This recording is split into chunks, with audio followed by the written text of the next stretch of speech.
ঠিক না? রমজানে যদি একটা ফরজ আমল করা হয় তাহলে অন্য মাসে 70টা ফরজ আমলের সমান সওয়াব পাওয়া যায়। তাহলে বোঝা গেল যে রমজান মাসের প্রতিটা আমলের দাম অন্য সময়ের তুলনায় 70 গুণ বেশি। তাহলে রমজানের প্রত্যেকটা মুহূর্তের মূল্য অন্য সময়ের তুলনায় 70 গুণ বেশি। রমজানের একটা ঘন্টা অন্য সময়ের 70 ঘন্টা, রমজানের 1 মিনিট অন্য সময়ের 70 মিনিট। এটি হলো সারা রমজান। আর এই দামটা লাইলাতুল কদরে এসে বহু গুণ বেশি বৃদ্ধি পায়। লাইলাতুল কদর একটা রাত, এই একটা রাতের মূল্য কোরআন বলেছে খায়রুম মিন আলফি শাহর, 1000 মাসের তুলনায় শ্রেষ্ঠ। 1000 মাস হিসাব করলে প্রায় 83 বছর হয়।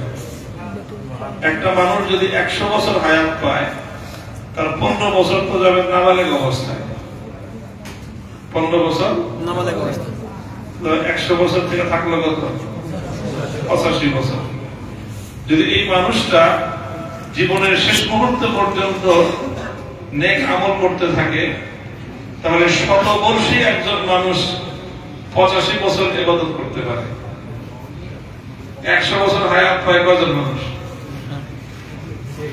একটা রাতের দাম কত? 83 বছরের চেয়ে বেশি। কেন রমজানুল মুবারকের এই সময়ের দাম এত কেন? লাইলাতুল কদরের দাম এত কেন? কারণ একটাই, যে এই রাতের সঙ্গে রমজানুল মুবারকের সঙ্গে পবিত্র কোরআনে পাকের ছোঁয়া লেগেছে। আল্লাহ পাকের পক্ষ থেকে এমন এক মহা সম্মানিত গ্রন্থ, যে এর ছোঁয়া যেখানে লাগবে সেখানে সোনা ফলবে। আমাদের বাংলা ভাষায় একটা গল্প আছে, কিংবদন্তি আছে একটা, সেটা হলো যে একটা পরশ পাথর বলা হয় এমন একটা পাথর, যেই পাথর দিয়ে লোহা, তামা, পিতল, ধাতব পদার্থ ঘষা লাগলেই সোনা হয়ে যায়। এর নাম হলো কি? এই পরশ পাথর দুনিয়াতে কেউ কোনোদিন দেখেছে এরকম বলতে পারবে না। যদি পরশ পাথর পাওয়া যেত, একটা টনকে টন রড কিনতেন, বসতেন, সোনা হয়ে যেত। 1 টন রডের দাম কত? 85,000, 90,000, 1 লাখ টাকা। 1 টন স্বর্ণের দাম কত? বুঝতে পারবে কেউ? আরে স্বর্ণ কি টন হিসেবে বিক্রি হয়? মন হিসেবে, কেজি হিসেবে, তোলা হিসেবে বিক্রি হয়, ভরি হিসেবে বিক্রি হয়।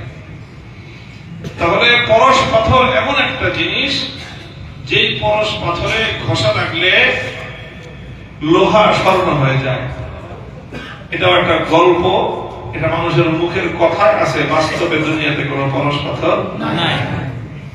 শাইখুল হাদিস আল্লামা আজিজুল হক রাহমাতুল্লাহ আলাইহি বলতেন যে দুনিয়াতে পরশ পাথর শুধু গল্পে আছে, কিন্তু বাস্তবে একটা পরশ পাথরের চেয়েও মূল্যবান একটা জিনিস আছে, সেটার নাম হলো আল্লাহর কোরআন। সেটা পরশ পাথরের চেয়েও অনেক বেশি দামি। কেন? কারণ পরশ পাথর দিয়ে, গল্পের পরশ পাথর, ওটা দিয়ে লোহাকে ঘষলে লোহা স্বর্ণ হয়। আচ্ছা, লোহার তো মোটামুটি দাম আছে, আছে না? যে বলেন তো, 1 ট্রাক রডের দাম কত? বুঝতে পারবেন? 1 ট্রাক রড 8 লাখ 10 লাখ কয় টন হয়? 15 টন, 10 লাখ ধরেন। 10 টন হলেও প্রায় 9 লাখ টাকা। 1 ট্রাক রডের দাম কত? 1 ট্রাক মাটির দাম কত? ভাই 1500 টাকা তো হলো ট্রাক ভাড়া। আপনি যদি কন যে আমার এখানে মাটি ফেলাইবি, 1 ট্রাক মাটি 1500 টাকা করে, তাহলে আসলে মাটির দাম কত হইল? 1000 টাকা ট্রাক ভাড়া, 300 টাকা তেল খরচ, 200 টাকা হলো ড্রাইভার আর হেল্পার খরচ। মাটির দাম কি? মাটির আসলে কোনো দামই সেই হিসাবে। দেখেন, মাটি আর লোহার মধ্যে দামের পার্থক্য কত? 1 ট্রাক রডের দাম আপনারাই বলেন 9 লাখ টাকা, এক ট্রাক মাটির দাম আছে ধরলাম 900 টাকা। তাহলে গল্পের পরশ পাথর যেটা, সেটা তো 9 লক্ষ টাকা দামের লোহাকে স্বর্ণ বানায়। তাও এটা কাল্পনিক, বাস্তবে এরকম কোন পরশ পাথর নাই। কিন্তু বাস্তবে যেটা আছে সেটা হলো কোরআনে কারীম। এটা 9 লক্ষ টাকার রড নয়, বরং 900 টাকার মাটিকে স্বর্ণে পরিণত করে। এই কোরআন যে মাটির মানুষের বুকে আসবে, খোদার কসম সেই মাটির মানুষ থাকবে না, স্বর্ণ নয় বরং গোল্ডেন মানুষে পরিণত হবে, ডায়মন্ডের মানুষে পরিণত হবে, তার চেয়ে মহামূল্যবান মানুষে পরিণত হবে। আল্লাহ পাক রব্বুল আলামিন সেই কোরআনকে আমাদের জন্য নাযিল করেছেন। কোরআন শুধু আমরা শুনলাম, পড়লাম, সারা বছর হাফেজ সাহেবরা পড়ছেন, আর হাফেজ সাহেবদের সুন্দর সুন্দর পড়া শুনলাম। তো এটা হলো ভাই আরেকজনের ফ্ল্যাট ভাড়া থাকা, বুঝলেন? আরেকজনের সুন্দর সুন্দর ফ্ল্যাটে কি করলেন? যত সুন্দরই ফ্ল্যাটে ভাড়া যখন থাকবে তখন ভাড়াটাই।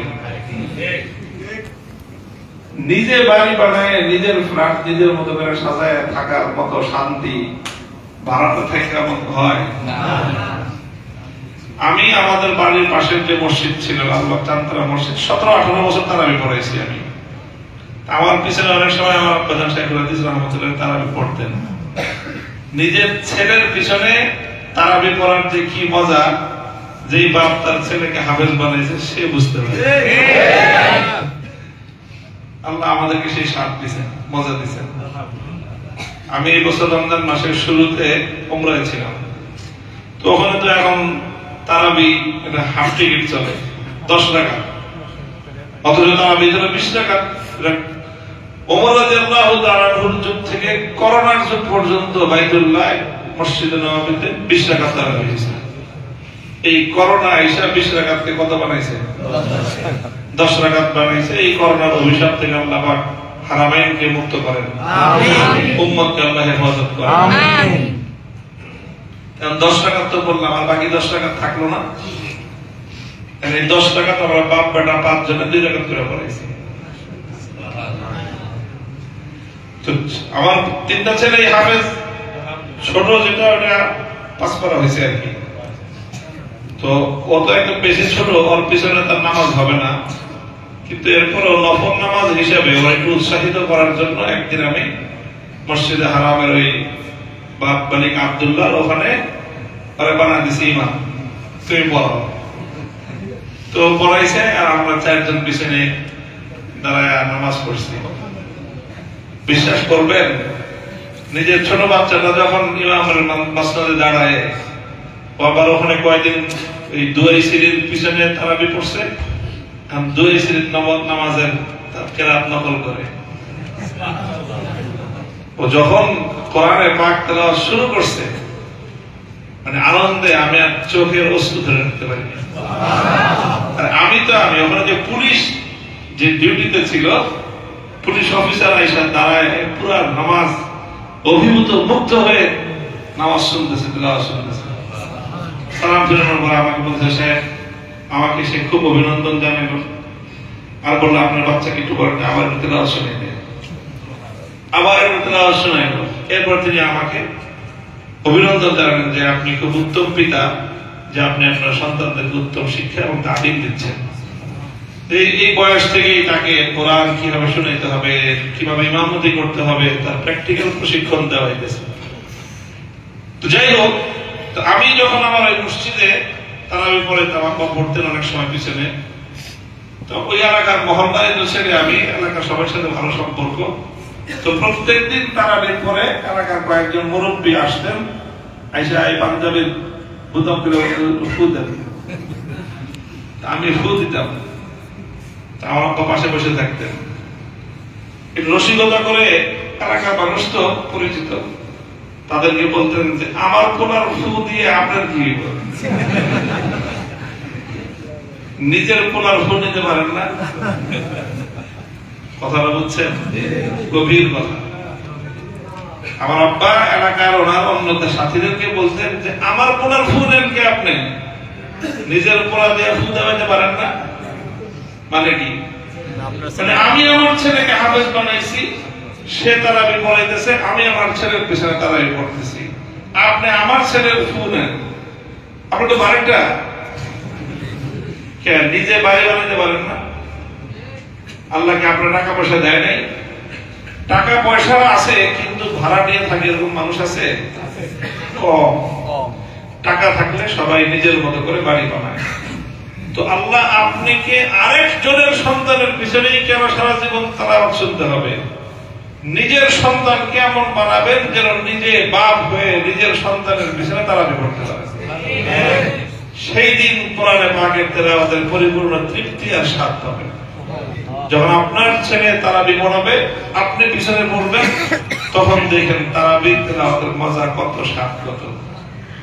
আল্লাহ আমাদেরকে বোঝার তৌফিক দান করুন। আল্লাহর কসম, কোরআনে পাক সেই পরশ পাথর, গল্পের পরশ পাথর লোহাকে স্বর্ণ বানায়, তামাকে স্বর্ণ বানায়, পিতলকে স্বর্ণ বানায়।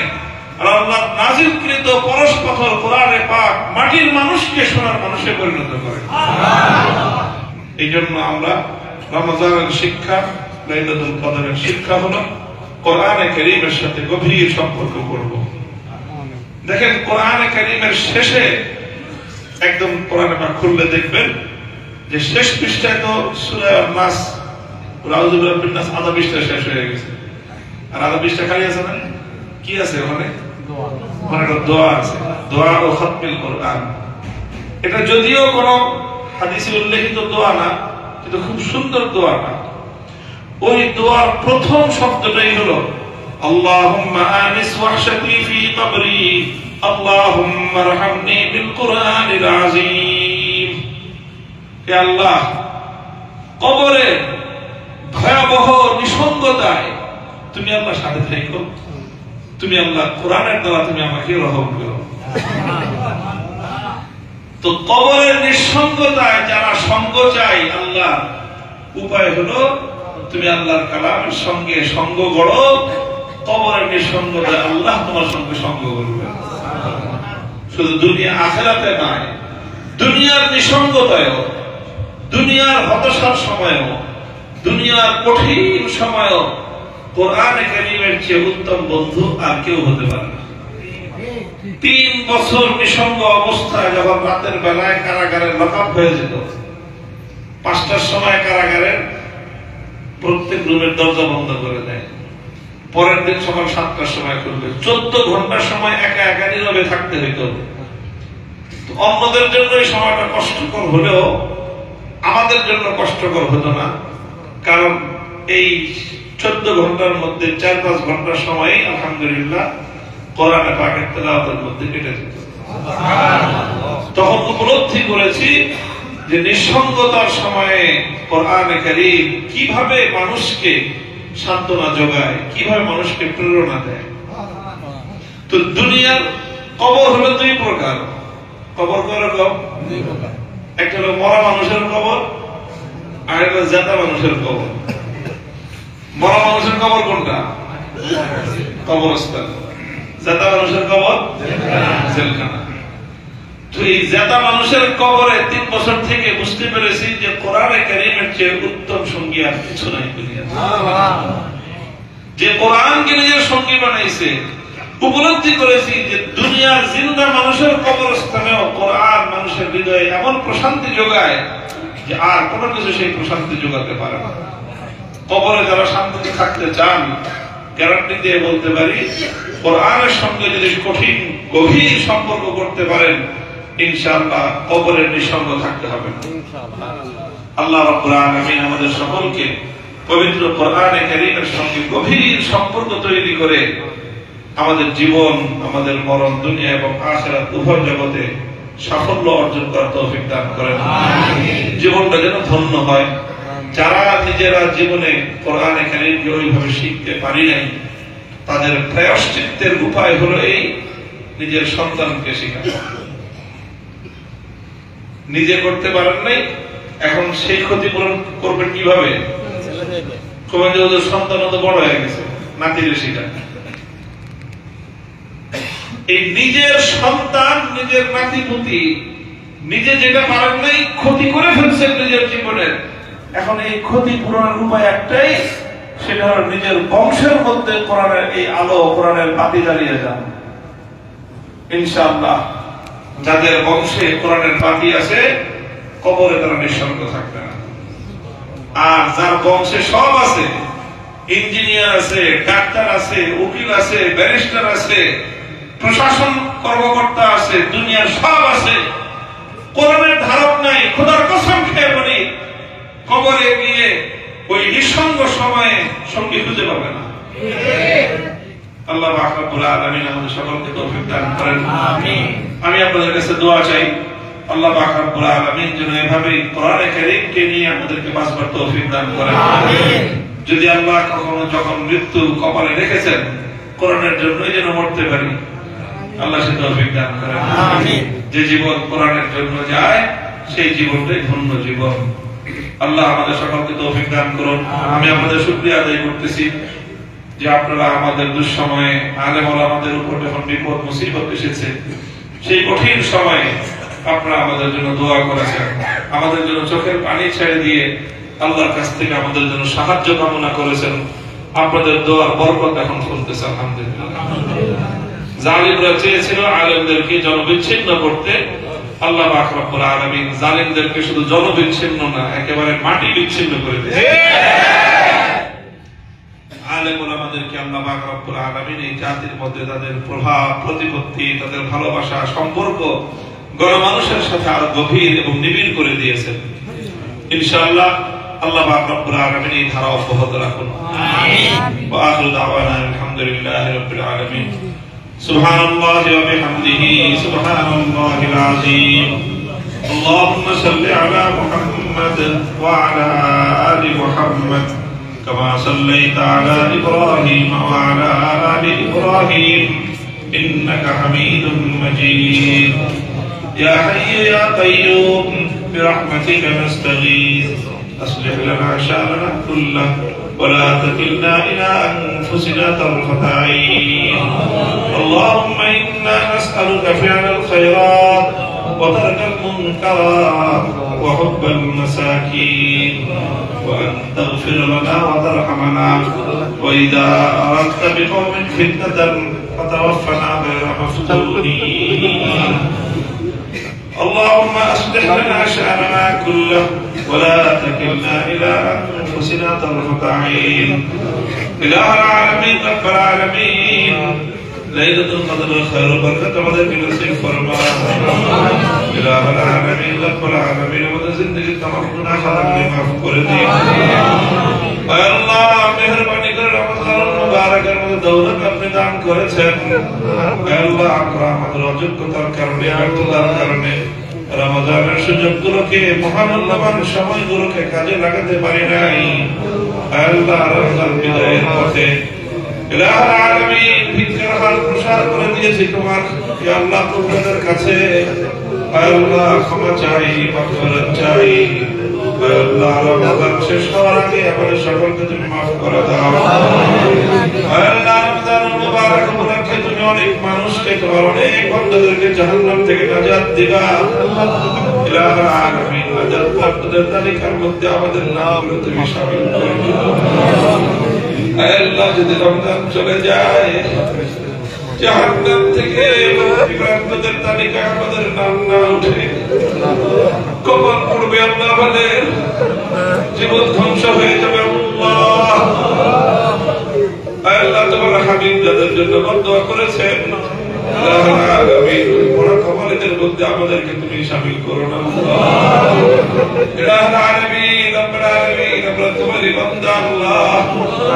আল্লাহ, তোমাকে বিশ্বাস করি আল্লাহ, তোমার রহমতের কামনা করি আল্লাহ, তোমার কাছ থেকে মাগফিরাত চাই আল্লাহ, তোমার উপর ভরসা রাখি আল্লাহ।